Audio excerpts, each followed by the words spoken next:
Thank you, Zyrene. A very solid win there, as Jat had mentioned, quicker than average now with the new patches. I want to look at Cloud9 coming back from a very odd mid-lane turret push so early by Teammate, because that was an interesting piece of innovation that Teammate came out with there, as we normally see pressure in the side lanes. Well, that was one thing that I really liked what Teammate were doing, because you could see what they're going for. Yeah. They gave away Kassadin. Now, giving away Kassadin, that's not ideal, but once you've done it, you're like, okay, we've got to punish this Kassadin early. So they bring over the jungler, they see an opening, and they push down the mid lane pretty early to try and get some global gold. The only problem is that Cloud9 were easily able to trade very effectively for every objective that Teammate were doing. Meteos immediately goes down bottom lane. Not only do they get the tower back, but they get a first blood for it. Yeah, like the top lane 2v2 was already winning for Cloud9, and yeah, basically it was the fact that you have X amount of time you can spend on the map, and Calitroll spent 45 seconds walking mid and then back, which meant he's got a level disadvantage, the wave's pushed up, and it's a really good read by Cloud9, saying he either recalls and replenishes, and we get the turret, or he shows up to lane at half health, and we get the turret. So very, very good adaptive shot calling. How often do you really see the level 7 try mid gank, but they see, oh, it's a low Aurelia, let's make this play. Obviously beautiful stuff by C9.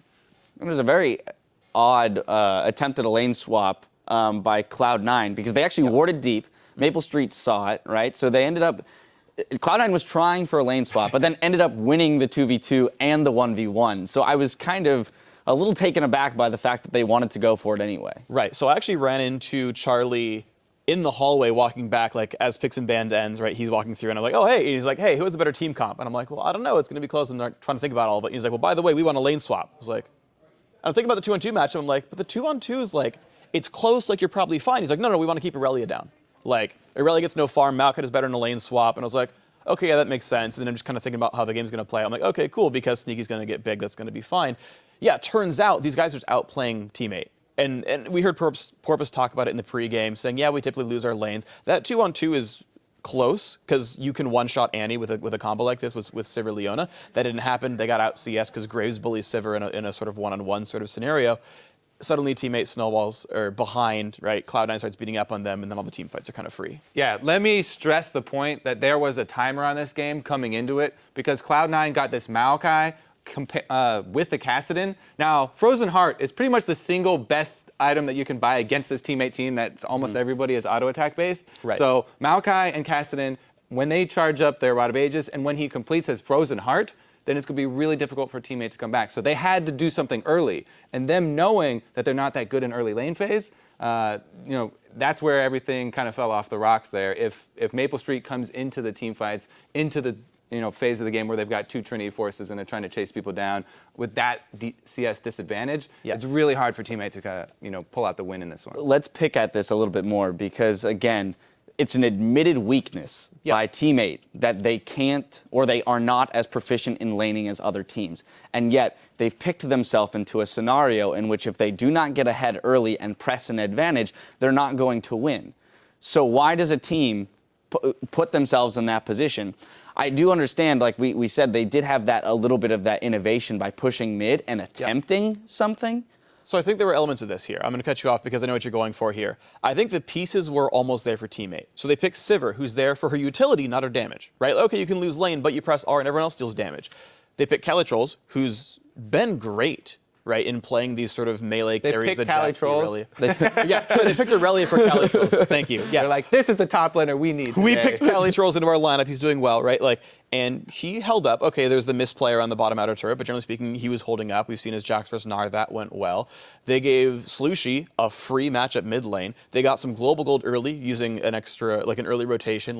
This team comp is gonna spike up at 18 minutes anyway with double Triforce. Sivir, oh well, she's behind, press R, who cares? This all should work 16 minutes in. It all shouldn't. That's actually fairly clean. It didn't play out that way. They had a couple of misplayed team fights, but the weird thing is, their power points they do have, which is their two solos, they did do fine, and they got their power split. Exactly. I think this game is a good example of just execution. Yeah. It's not that Teammate had a bad idea coming into this game, just weren't able to pull it off. I mean, they even made a play, everybody pushing mid, trying to punish the Kassadin early. They just weren't able to ride their power curve. Let's look at some execution. We do have a replay 16 minutes in around the Dragon Pit, because as Jat had prefaced this fight by saying, this is probably not a fight Cloud9 wants to take. We're 16 minutes in, they scale harder. Cloud9 finds the correct engage, though, and I feel like it's more of a misplay on teammates' part by allowing them that. So, Freak, I'm going to let you walk through. Okay, so let's pull the replay up. There's 3 big things I want to point out here. So number 1, the biggest weakness of double AD comps is getting flanked. Because as Jap talked about it, they're squishies, they're basically pinatas running around, and if you get a Maokai flank, someone's rooted up, someone's going to die. That's a guaranteed situation here, and lo and behold, look at your screens. That's a ward being teleported on by a Maokai. Already bad news. Problem number 2, they're not bringing in their own champion. Look at that trinket ward next to the ward that Maokai is teleporting to. That's supposed to be red right now with an Aurelia showing up. One of these is not like the other, and it's not because one's a pretty little flower. And so it's a problem of a 4v5, allowing themselves to get flanked, and then having no way of peeling when that does happen. Like if it was Janna instead of Leona, for example, they could be like, oh shoot, Maokai, whatever, let's try over. None of those occurred here. Let's roll the clip out. It's honestly a pretty easy team fight for C9 to win. Okay, they don't get Dragon, no big deal, but look how much burst you've got. Okay, so Maokai's gonna land a root. There's the burst from Cassin, there's the burst from Graves, there's the burst from Annie. Look at all these hard engages get to happen. Meteos has an ulti as well when Porpoise Pops comes in. There's so much targeted CC and so much backline reach from Cloud9 that if you ever get a fight anything like this, someone dies, half your damage output's gone.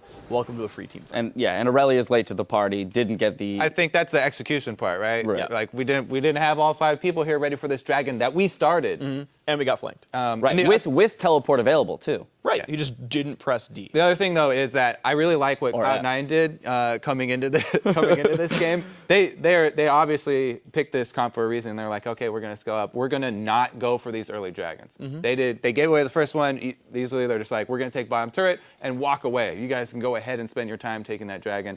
Don't really care about it early on because it doesn't have that big of an impact early on, and they didn't want a team fight early on. Yeah. We saw in the interview, Hai was mentioning that he feels like one of the larger aspects of improvement that they can look for is his own individual play in the mid lane. Yeah. I think it's a really interesting dynamic, though, that he was talking about how when he starts to, fall behind in the mid lane, he actually passes off his shot calling duties to another member. Well, I actually like that. It makes sense, right? Yeah. Yeah, I mean, like, when you can no longer sort of estimate your own abilities, right? Like, you died because you kept misjudging what you could do. It already puts you in a mindset of like, okay, I'm clearly misjudging the game already. Let's put it in someone's hands who is judging the game properly and is judging their engagements. And also, I just find like when I'm playing League, I kind of always assume people around my power level. Like if I'm 0-4, I'm like, oh, our team is behind, we can't take fights. Well, that's usually not true. Someone else is usually doing okay. All right, well, that's about it for that game. We are going to step away for just 3.5 minutes, but when we return, we'll check back in on our Twitter question of the day, and then it's back into the action with Team Dignitas versus TSM. The NALCS continues after this. I'm ready. My body is ready. I was born for this. I was made for this.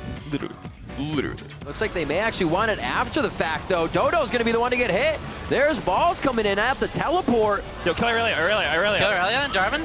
Jarvan. You guys are okay. Go for Corki. Nice. Apparently there's no turret down here that Cloud9 sees as they just go hardcore on this one. Dodo taking hits. They're actually able to take the tanky support down first. Very much like a Cloud9 game. They come in to win their Week 3 first game.